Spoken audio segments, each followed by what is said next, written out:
Welcome to 24 Karis. I'm Kelly Johnson, founder of Karis by KJE.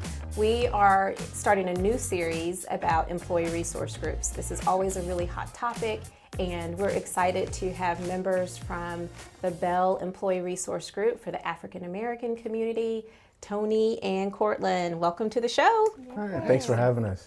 Good to be here. I'm excited that y'all are here. So we want to talk about employee resource groups. We get asked about employee resource groups a lot, and we've worked with them for a number of years.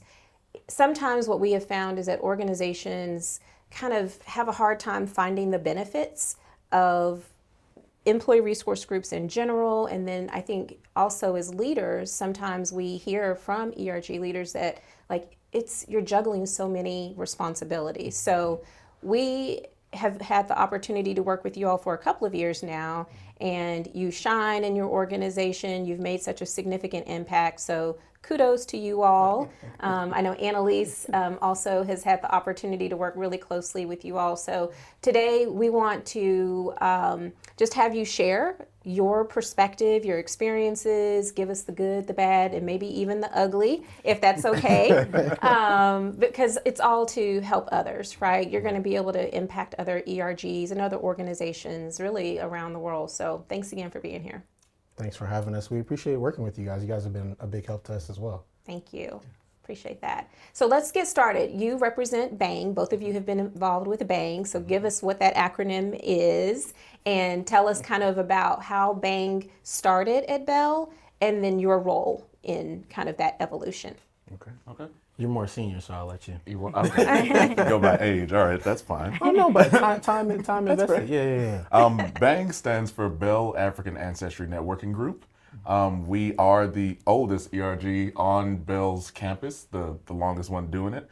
It started out of a community that recognized the usefulness and the need for a group of individuals that would be able to help foster a community that both served us, the African American community, as well as served as our advocates within leadership positions and leadership opportunities.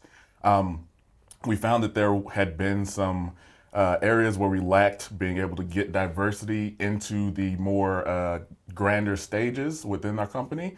And luckily we had people at the helm that were 100% on board with us, diving into this initiative as a group, taking that on. And we had some amazing people that, started this off. I think this was this about 16 years ago? How long has it been going? About 16 years? 16, Wow. 16 years ago.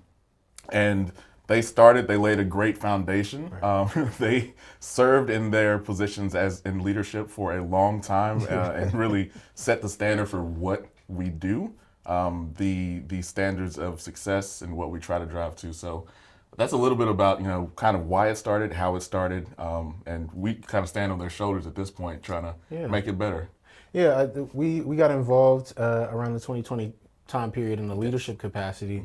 Again, just thankful for all the folks that came ahead of us. Specifically, I want to call out Deborah Curry, who did a lot of work at the Bell site, just standing up, not only BANG, but also kind of inspiring some of the other ERGs that popped up around us. But we follow a lot of her similar formats. We try to be as successful as she was at certain times. We, are successful in some things and are still working on opportunities in others, but it's been a great journey, and it's been great to have the foundation and also the support of the community at Bell, and then also Courtland, who I've worked with through my time there. So we've been a good partnership, but yeah, everybody's kind of worked together to stand up BANG and make it what it is now. That's so cool. So I know Annalise has a question in a minute, but I have to ask also, because I think as an observer, as an outsider, you all kind of are the quintessential ERG chair-co-chair partnership because you're like yin and yang. So it's really cool to watch. But before we go further, why don't you share kind of what your day job is, your kind of normal role? This isn't your day job. Right? Sometimes. It feels like it sometimes. Yeah, It feels like it. But I want to give this context because I think it's important for everyone to understand you all are key players in the organization outside of what you do with BANG. And I think that you both really demonstrate that leadership, that servant leadership in multiple capacities. And I also want to just highlight what you do, sort of your professional background. Yeah. Yeah, absolutely. So I actually recently just transitioned into a new position. So I was prior to this, I've been working on the V-22 aircraft as in senior engineer, working stress analysis for the repair IPT. And now I'll be transitioning to the engineering talent development team, specifically looking at staffing and future forecasting projections for engineers across the set. Wow. Nice. That is so impressive. Very nice. So much like him, I'm a little bit in a transition period myself. I was working as a senior design airframe engineer on the V-22 project as well. We literally sat next to each other. And from that team, I went on to become a part of the senior operations growth alignment specialist role. So essentially, that group is involved with working with the CEO and all the VPs to, in essence, make sure that we're strategically making all the right decisions and putting infrastructure in place that allows our company to better itself and continue positive trends so that, we're trying to grow as a company always. So that's what I did throughout most of my tenure with Bang, but now I'm transitioning to the Virgin Galactic group, where we will be helping them to work on some pretty cool craft, and I'll leave it there. Ooh, it's top secret. And for those that are not familiar, the V-22? V-22. That's the helicopters. Correct. Yeah, tilt rotor helicopter. I think it's been in a couple movies and television shows. Oh yeah, absolutely. We've got some Avengers movies. Yeah. We've got a Transformers movie. Zero Dark 30. Yeah, Zero Dark 30. Some video games for sure, like Call of Duty and things like that, if you're familiar. It's a military helicopter that can transition from vertical flight in helicopter mode to forward flight in airplane mode. So it's pretty cool. If you ever get a chance to look it up. Is that Airwolf too? Airwolf was my favorite show growing up. Not to digress. If you but- see an aircraft that does that, we're the only ones doing that, baby. So Yeah. We cornered the market. that's just Very us. impressive. Very impressive. Awesome. Well, how has the support of your employer, Bell, made your ERG effective for your members? Oh man, a lot of different ways. I think most importantly, we have buy-in from our executive team. And I think that has been what's made us successful, at least during our tenure. I'll kind of speak to that. We've had executive sponsors specifically that works with Bang. At the time, it was Bob Hastings, who was in charge of our communications team. And he was just like imperative to everything that we did as far as visibility was concerned, as far as resources were concerned. When we wanted to do even small things, or not small things, but get shirts. For Y'all don't example. do anything small. And y'all are all about the shirts too. Yeah, so. we love the shirts. The shirts were a critical part of a fundraising effort that we had for some folks in the community, students that are pursuing degrees in STEM, named after someone who worked at Bell a long time ago, Marva Grovey. But he was even just instrumental in greenlighting that immediately. Like no hesitation, was on board with us and said, yeah, it's a good cause. You guys are, upstanding. You got a good track record. Whatever you guys need, I'll support it. And I think that we've been able to garner that support across the ELT, even when we've asked them for other favors. I had an opportunity to sit down with our CEO and do an event with him, and for him to take time out of his schedule to work with an ERG just kind of shows the level of support because that guy's busy all the time. So it's hard to get on this calendar. But yeah, just the support from the ELT level. Yeah, I would second everything that you just said. I think it's one of the things that's been most enlightening and helpful for us is the fact that our CEO is 100% behind us. I specifically remember when I, originally got onto the team and began leading Bang as an ERG. We had our out briefs at the end of the year where we, talk about all the things that we've done, the things that we've accomplished, whether we met our initiative goals and things of that nature. And at the end of it, as we had all went through and talked about our ERGs, Mitch asked us a question of, how do you feel about us? How do you think about, where the ELT and your executive sponsors have been within your organizations? And I, kind of boldly at the time, but I think it's necessary. I challenged him. I said, you tell us so often how important you think we are. And I love hearing that from you as a CEO. But the one thing I challenge you on is you have to make this tangible for the people that are providing these services in these leadership roles in ERGs. What are we getting out of it at the end of our tenure? Yes. How do we reintegrate what we've learned throughout this process and bring it back for the good of the organization, whether that's in new leadership opportunities or even just in more job opportunities that are allotted to us. And to his credit, he took that on the chin and just said, you know what, Yeah. you're right. And from that point, I think we've had a very good working relationship with both the other ERGs as well as the Bell at large in really working to revamp how we take that and integrate ourselves back into the business. So. Yeah, that's really awesome and encouraging. And I will tell you, I have been in parts of other organizations that have ERGs without as much ELT support. You know, never mind the CEO, but like even just the senior leadership team. Right. And all the things you described are recipes for success. Because when you have tops down support and are championing your efforts, it really goes a long way for the rest of the organization. So kudos to you and your teams and the leadership teams for the support, because I think that certainly helps you be successful, right? Right, definitely. Yeah. And I think, I mean, kudos to you, first of all, for taking that opportunity, right, to professionally deliver a very straightforward and candid message to the CEO and the entire executive team, right? And I think as ERG leaders, there's so much influence that we can have or that you all can have, but it's also a skill to really know when to choose to speak up and then to deliver it professionally.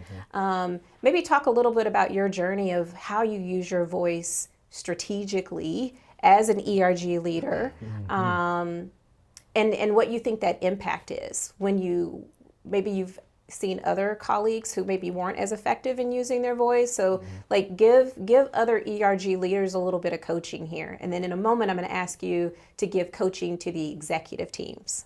Oh, okay. So y'all can pick which one, yin or yang, which one's going to take which question.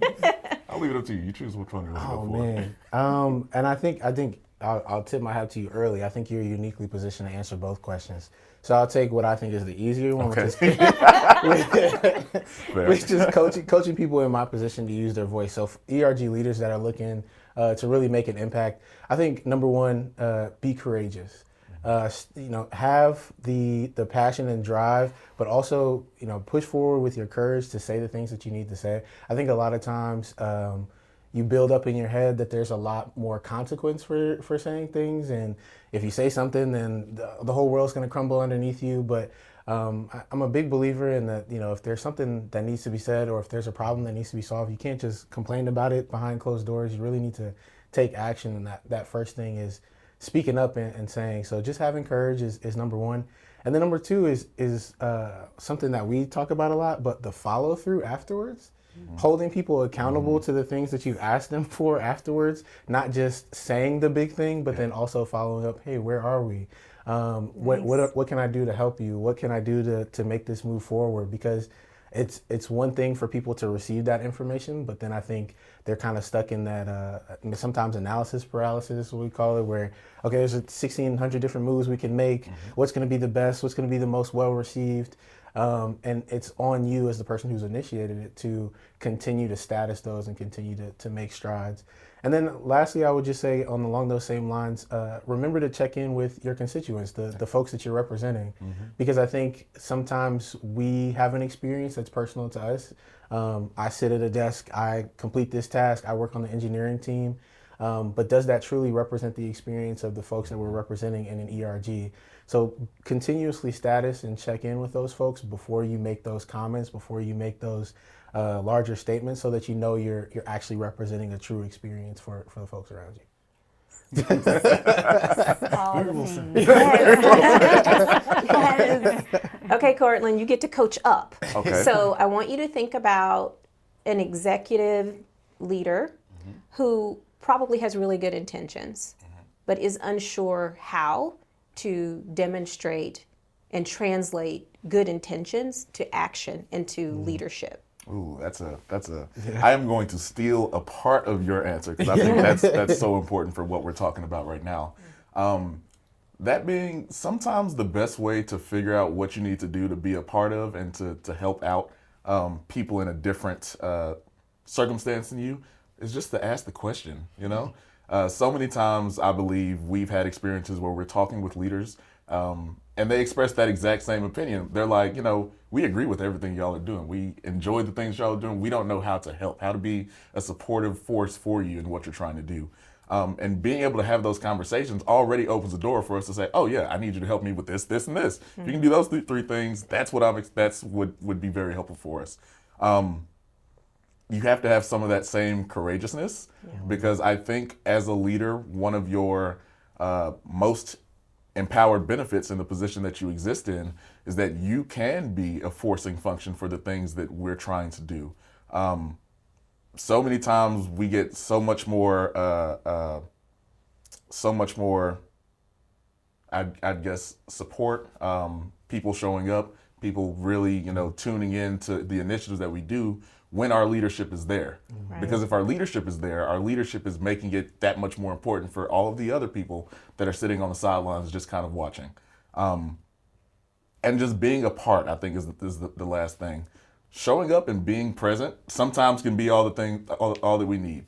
It's so impactful that our executive leadership team, our CEO, all those people come to our little events or activities or whatever you want to call them. They come out, they show face, they talk, they meet people, and it just generates such a goodwill throughout all of the constituents that I think that's the biggest way that you can be a part of and help out. Yeah, that's so good. Yes. I mean, I remember we were doing a keynote event for an organization, and the president was there for the event, and they had really good attendance. I think the highest that they had had in the past, and but there was a pocket of the organization that didn't show up. And I remember someone just sort of in passing saying, "If the president can show up, I mean, it's, like You probably also. you probably could find a way, right? Probably. Right. I'm just gonna guess, unless there's a family emergency or something like that. But I agree completely with sometimes just physically being present and engaged makes a huge statement in the organization. And I've also we've worked with executives who have used their influence, their sphere of influence to get resources, to make introductions to people who can help ERG leaders advance some of the initiatives that they want to. So kudos to you all. I think we're about to wrap up here in just a moment, but I want to try to squeeze in one more question. If you think about how to just, what further advice would you give to ERG leaders on how to make an impact in the organization? So maybe kind of pull up just a little bit, 30,000 feet level. I'm talking to engineers, so this is probably, right up your alley. But I want you to think about, you all have participated in our ERG Academy and our training and support. So maybe talk a little bit about the importance of developing as an ERG leader, but then also how do you translate your leadership role into creating sustainable impact in an organization? I think if I was going to give someone advice stepping into an ERG leader role, or somebody who's even experienced in that position, I would say continually working on not just yourself but also your team. So it's a twofold thing. As you learn things, continue to pass that on to the folks around you, even if it's 2 people, if it's 6, if it's 20, if it's just you. Figuring out how to lift yourself up, but also those around you, is going to be so critical, because I can't think of anything that I've accomplished through the ERG, through Bang, that didn't involve at least 1 or 2 other members of the team as well. It's so important that as you grow, you're also passing that message along to the folks around you that are helping to work. And the stronger that unit is, I think the further you'll go long term. But yeah, that's as far as building yourself up, work on yourself and your team, I think is my advice. Yeah. I guess I'll give a quick answer to that. I think it's very important as a leader, as you're developing yourself, as you're challenging the organization, you're trying to create that sustainable change. Take it one thing at a time. Yeah. Sometimes as leaders, we get all these grandiose ideas in our head about, I've got to solve all of the problems. When sometimes it's good enough to focus on one thing for that year and knock it out of the park. Because you know what, when you do that and you show how well you can develop a solution to a problem, maybe that brings in even more influence. Maybe then more ELT or vice presidents say, hey, they're doing a really good thing over there. How can I, get involved? Or sometimes we do things in ERGs that are so good, they say, how can I emulate that in the rest of the organization? Yeah. So take your time. Accomplish what you can accomplish based on your team size, based on what you as a leader think you can do, and just knock that out of the park one thing at a time. I love what you just said there. I know your council name is called 1 Degree, so they want to make those changes 1 degree at a time. And I definitely can relate to trying to, in the beginning, you're so passionate, right? So you want to solve world hunger almost. But I think just to add on to that, whenever you can tie that one thing or that two thing to a business objective and really be able to show hey, this is how we're impacting the organization by this one or two things that we're doing, that's even more impactful, right? Absolutely. Yes, love that. Let's not boil the ocean here. And I think that success breeds allyship, it breeds sponsorship and advocacy, because most of us as humans, we want to be attached to organizations and people who are winning, right? So if the ERG is winning, maybe it's in this one particular area within a given year or span of time, but it's much easier to ask for help when you have a track record of making an accomplishment. So this has been a great conversation already. I want to thank you all for sharing your advice and even sort of coaching across and up and sideways. So thank you for that. I know people are really going to get a lot out of it. So stay tuned for more of 24 Karas. We will be back talking to Tony and Courtland about employee resource groups, how to make them effective in your organization. But remember, subscribe to 24 Karas, where we help you live your commitment to diversity, equity, and inclusion 24/7.